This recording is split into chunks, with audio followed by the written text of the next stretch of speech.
Welcome into the show, Jaguars fans. We are doing a video today surrounding ESPN and one of their latest articles detailing really a roster breakdown of all 32 NFL teams. But obviously, we're going to do more of a highlighted note on their kind of coverage or their thoughts on the Jacksonville Jaguars.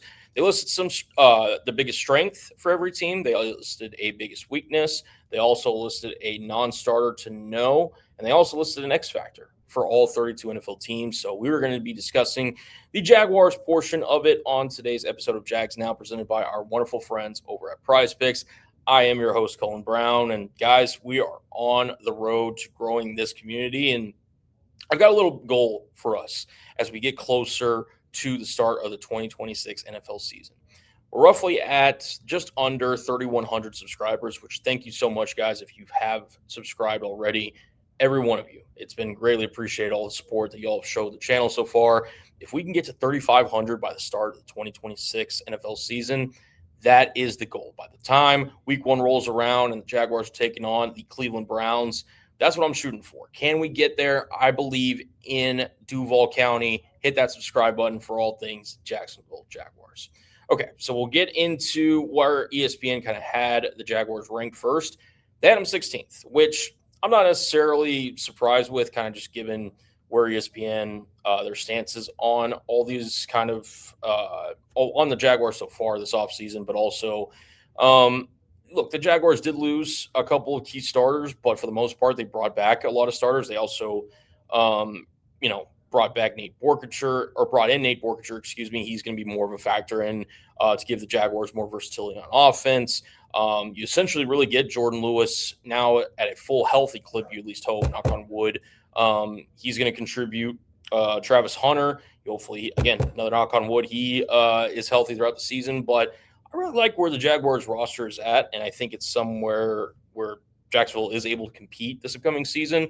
But just for noteworthy sake, ESPN did rank Jacksonville 16th out of all 32 NFL teams. Shout out to also Mike Clay. It was Mike Clay, Seth Walder, and I want to make sure I get this right, and Aaron Schatz, who wrote their kind of piece here. They all kind of contributed to this article. Biggest strength that we'll get into first. They said edge rusher, which I didn't know necessarily if they would go that direction, but I'll read the kind of quote here. This is from Mike Clay on the biggest strength of the Jacksonville Jaguars. Edge rusher. Josh Hines-Allen has emerged as one of the league's top edge rushers, and 2022 number one overall pick Travon Walker has become a quality running mate. Hines-Allen ranks 10th in the NFL with 61 sacks since he entered the league back in 2019. Walker's play dipped a little bit last season, primarily because of injury, but he reached 10 sacks the previous two seasons and remains in his prime at 26. Dennis Gardeck and fourth-round rookie Wesley Williams offer depth. I think it's a fair assessment. I think that this edge group, while they didn't have the sack numbers that you would hope for last season, again, they kind of highlighted Walker's kind of injury last year. I think Jacksonville's in a decent spot. Danny Strigo is also another name that I think could contribute to this Jaguars pass rush from the edge position. And I would consider it's kind of hard because it's just specifically roster. Like if I'm looking at the Jaguars from a totality aspect, I would probably say their strength is coaching. Like I think the combination of Liam Cohen, Grant Udinski, Anthony Campanelli, among many other assistants, like that's one of their bigger strengths. But if we're purely talking from a roster standpoint, you can make the argument for Trevor Lawrence, although maybe it takes another year from doing it. I think edge is certainly in the conversation. Wide receiver. I think there's a bunch of different arguments there for Jacksonville that you can make the argument for, but I don't hate the edge take. I think it's something that is not talked about enough when it comes to this Jaguars team, but I think if you say edge rusher, I don't think you're off base by any means. And before we get into the rest of the show, I want to hear from you guys. What is the biggest strength? And we're going to be talking about where ESPN thinks the biggest weakness is for the Jacksonville Jaguars. Give me your biggest strength and biggest weakness for the Jacksonville Jaguars ahead of the 2026 NFL season. Let me know. And while you're doing that, we are going to be telling you guys about our wonderful friends over at Prize Picks. Today's show is sponsored by Prize Picks, America's #1 sports picks app. Guys, Prize Picks is awesome. Big soccer tournament that's here. I've been playing daily fantasy lineups pretty much every day, and it's been awesome with Prize Picks. Baseball is well underway, and a ton of other sports that you can play Prize Picks that you can cash in with. Prize Picks is America's #1 sports picks app and is the best place to win cash while watching sports. Prize Picks is available in most states, including California, Texas, and Florida. The app is really easy to use. Just pick more or less on a few player stats and lock in your lineups. For example, my guy Harrison Graham, who I work with here at Chat Sports, he got a little 2-player lineup, $15 to win $52.50. He took the more on Kylian Mbappe and Erling Haaland to score. It's a pretty good lineup. And you see that little demon pick for Erling Haaland. That means technically it's less likely to hit, but it returns a bigger payout for Prize Picks. So if you're going to play daily fantasy, use our friends over at Prize Picks. New user offer, download the Prize Picks app today. And with the link in the comments and the description, and use code HM8 to get $50 in lineups after you play your first $5 lineup. That's code HM8 to get $50 in lineups after you play your first $5 lineup. Prize Picks, it's good to be right. Shout out to Prize Picks for being a sponsor of today's show. Okay, so ESPN, in terms of the biggest weakness, they went with running back. Not surprised here. Thought they could have maybe gone in a different direction, but this is one that a lot of people have talked about, and we'll read and kind of react to it here. This is also from Mike Clay. Running back. Jacksonville has some of the league's shakiest running back and interior defensive line situations, but we'll focus on the former. With Travis Etienne Jr. gone, 2025 picks Bhayshul Tuten and LeQuint Jr. will team up with journeyman Chris Rodriguez Jr.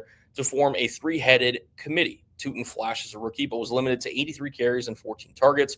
Rodriguez has been effective as a rusher, career 4.6 yards per carry, but the sample size is small, 198 carries. And he's not a receiving option, 6 career catches. Expect Allen, 23 carries, 11 targets as a rookie, to see occasional work in passing situations.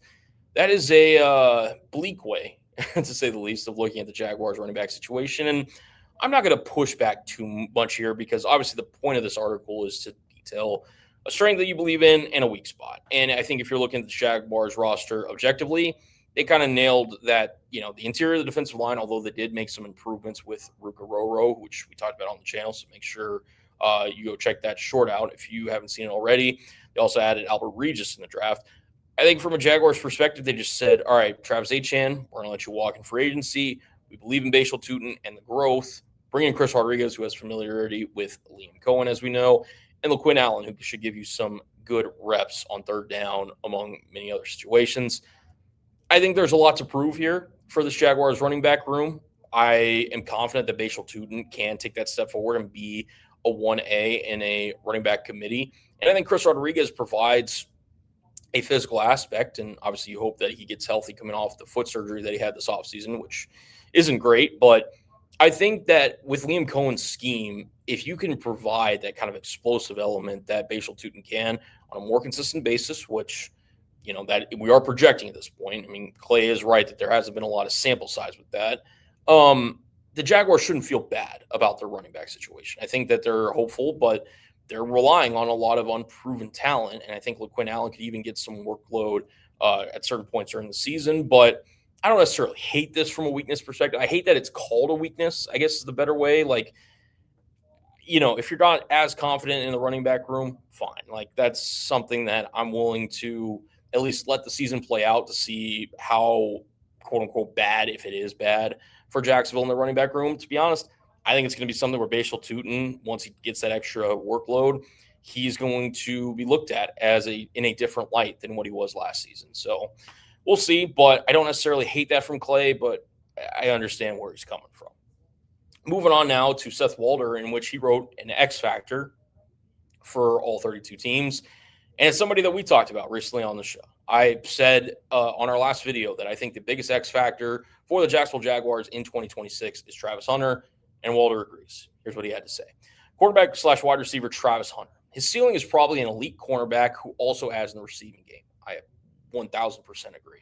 After a disappointing injury-shortened rookie season, there might be less optimism about him hitting that level than there was 12 months ago, but the upside is still there. Jacksonville took a big step forward in 2025, and Hunter, living up to his draft stock, could thrust Jacksonville into real contention. I'm going to be honest, Seth Walder does a lot of great work. Don't know if he's tuned in to Jags now at any point, but I, word for word, feel like I have been uttering those kind of just phrases when it comes to Travis Hunter and those sentiments, because to me, he is a guy that I thought when he was coming out of college from the University of Colorado, I thought he could be one of the best cornerbacks in the NFL. I still feel that way, even coming off the injury. I think that Jacksonville, they've had this vision of what Travis Hunter can be. They're going to lean into that. They're going to have him contribute both on defense and on offense. And I think that whether or not that's the best thing for him moving forward in terms of the longevity of his career, we'll ultimately see and find out. But that's what they're rolling with. And if he's healthy, again, knock on wood, and if he's able to contribute and be that corner that I think he's very capable of being, along with giving you some, situational opportunistic snaps at wide receiver, and just gives Jacksonville another dynamic weapon along with BTJ, along with Parker Washington, along with Bhayshul Tuten, Brenton Strange, that just another player that they can throw at opposing defenses.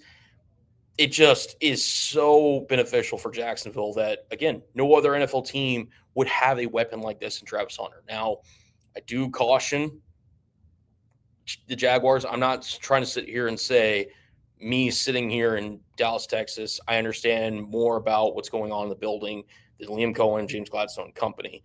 I just, for my own personal opinion, my own personal belief, that for watching sports for as long as I have and just understanding the human body element of this and the human health aspect of it, usually when guys, right, they get into the NFL and they kind of have injuries, again, it's his first one, so we hope he stays healthy. Usually if, he gets another one, like say if he gets another kind of lower leg injury or something like that, those usually tend to not go away if it kind of builds up and becomes a more consistent theme. So I really hope that they're taking his health, which it seems like from all accounts they've done this offseason, his health into very serious consideration. And I hope moving forward, right? Because obviously you want him to play and you want him to contribute. And I know Travis Hunter, based on quotes from Deion Sanders and everybody else, like he's a guy that wants to be out there every single play, doing what he can to help his team win. But sometimes you have to be the, for lack of a better term, boxing coach that knows when to save your own fighter, because they're not going to save themselves. And I'm not saying that's even close to the situation in terms of like you're going to just hold them out of games or anything. But I hope that Travis Hunter has a long and, productive and great career in the National Football League. But him playing these two sides and having to put his body in that much strain is not ideal. But clearly, he is a guy that has the ability to play on both sides of the ball at elite level. I just hope that it works out for Jacksonville and, of course, Travis Hunter. Moving on to a non-starter to know, and I thought this one was interesting. This is from Aaron Schatz. They have Caleb Ransall as their non-starter to know. Here's what Schatz had to say. Caleb Ransall. Ransall played outside and slot corner at Tulane, then missed his rookie season last year because of a foot injury. He's fast, 4.33 in the 40, and explosive with good tackling skills.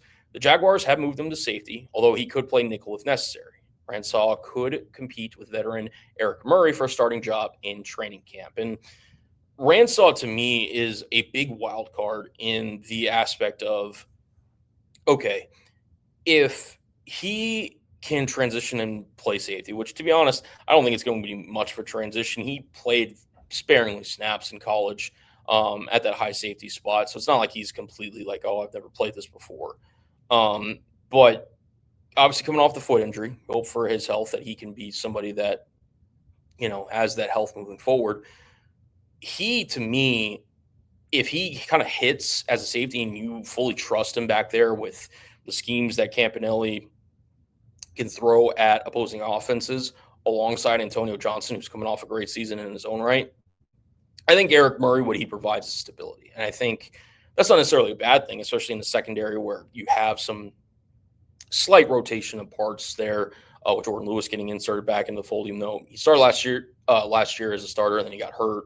You're obviously implementing more Travis Hunter there in the cornerback spot. I don't think it would be a bad thing if Eric Murray is your week one starter at that safety position.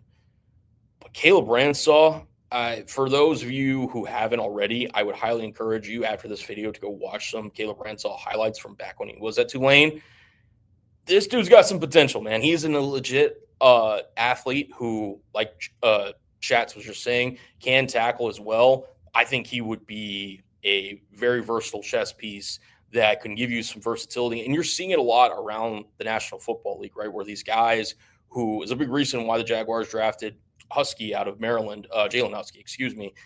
like you want those versatile defensive backs that you can rotate and put in different spots in this age of football, right? Because offenses can throw so many creative looks with different packages and whatnot. If you're able to do that on defense, it can kind of neutralize things. So I completely agree with Shats here. This is one guy that you can listen to some other, list some other guys as non-starters need to know. Ruka is another name that comes to mind. Obviously, either one of the Jaguars tight end draft picks in Nate Borger, who may still be kind of quote unquote listed as a starter, but Tanner Koziel as well, the tight end out of Houston, a bunch of different names. But yeah, Ransaw is a name that if you're not familiar with already, try to get familiar with him, because I think he is going to be somebody that Jaguars fans will grow to really enjoy playing the game of football. And again, I hope the best of health for him moving forward as well. So that was ESPN's kind of rankings. Let me know again down below in the comment section if you made it to the end of this video your biggest strength and weakness for Jacksonville. I'm curious to see what you guys think down below in the comment section and your overall thoughts on ESPN's X Factor and non-starters to know for Jacksonville. But that is going to conclude this episode of Jags Now. Thank you guys so much for tuning in. And yeah, we are getting closer and closer to training camp and preseason, and then the regular season when football is officially back. And I can't wait. So if you guys are hyped like me, hit that like button, hit that subscribe button. We're trying to grow this channel here at Jags Now. We're on the road to 3,500 subscribers. Can we get there before the start of the season? I believe in you guys. And again, appreciate all of you guys for tuning in. We will see you on the next one, guys. And as always, peace out.